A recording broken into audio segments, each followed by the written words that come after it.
You'd think after a former Reform UK figure literally got 10 years for taking Russian bribes, the party would be on sprint. And I mean like full on Olympic sprint away from anything vaguely connected to Moscow.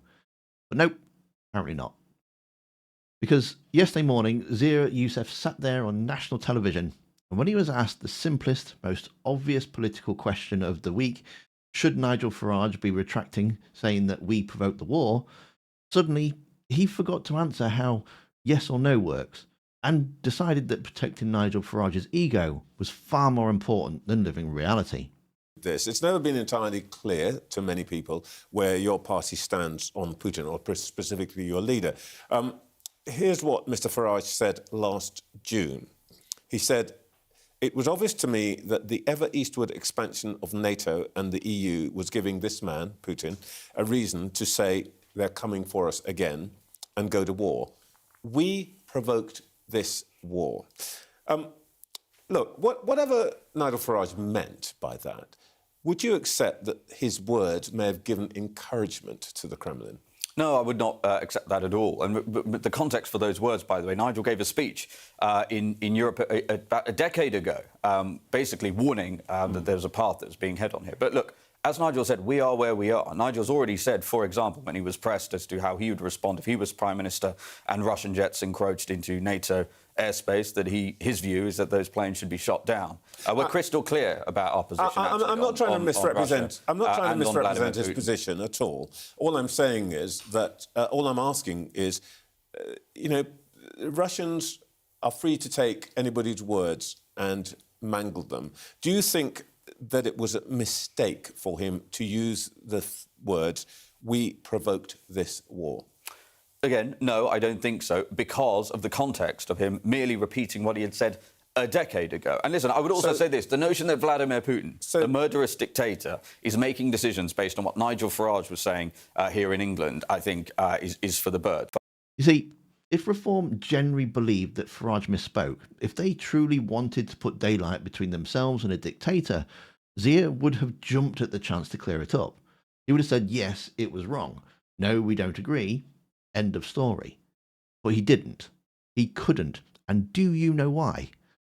Well, it's because he's terrified of contradicting the boss. After all, look what happened to Rupert Lowe when he dared to speak out. Reform doesn't debate internally, they just remove you, and it could be in the messiest way possible.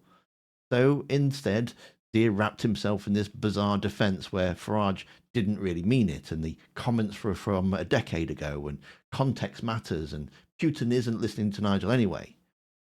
Zia knows that if he says, yes, Nigel was wrong, he might end up on the chopping block, just like anyone else who questions the dear leader. So he doubles down. Two things can be true at the same time. Well, not in this case, they can't. You can't say Putin is a murderous dictator while simultaneously claiming that we provoked him. It's just contradictory nonsense. But I want to give you the opportunity to be absolutely crystal clear. Because if I were watching this in Moscow, I'd already be writing down, oh, he supported the phrase, we, the West, provoked the war. And that comes from a leading figure in the party that is leading the polls in the United Kingdom. So actually a Reform government could turn out to be an ally here.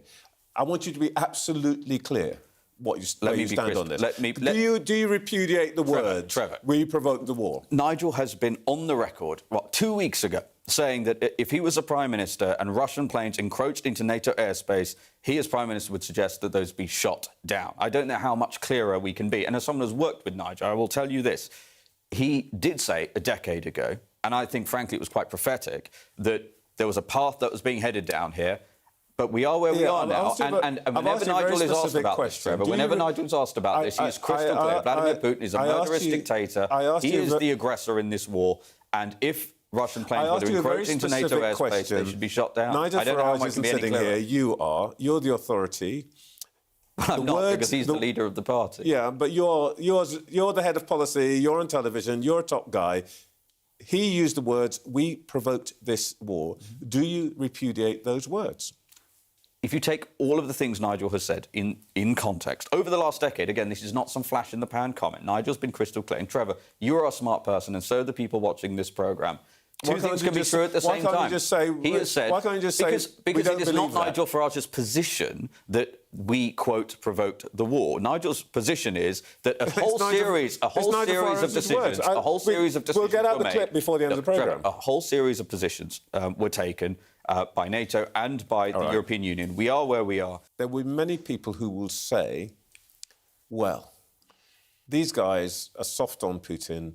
They think that the whole war is partly our fault and not his. Why should we trust anything they say about Russia, given that one of their people took money from Russians? Well, I think that would be an incredibly unreasonable position to take. Look, Nathan Gill, what he did was treasonous. Unreasonable as it What he did was treasonous. It was horrific. It was awful. He's now been dealt with by the authorities. He deserves the sentence that he's gotten. But as you've just said, this is a guy, which, as far as we're concerned, is ancient history. I've never met him. I'd never heard of him, actually, until I saw his names, sadly, in the newspaper. So I think it is unreasonable to besmirch everybody else at Reform and the millions of people around the country who support Nigel and support our party. He thinks he's being clever here. He thinks he's broadcasting on two frequencies at once. And technically, I suppose he is.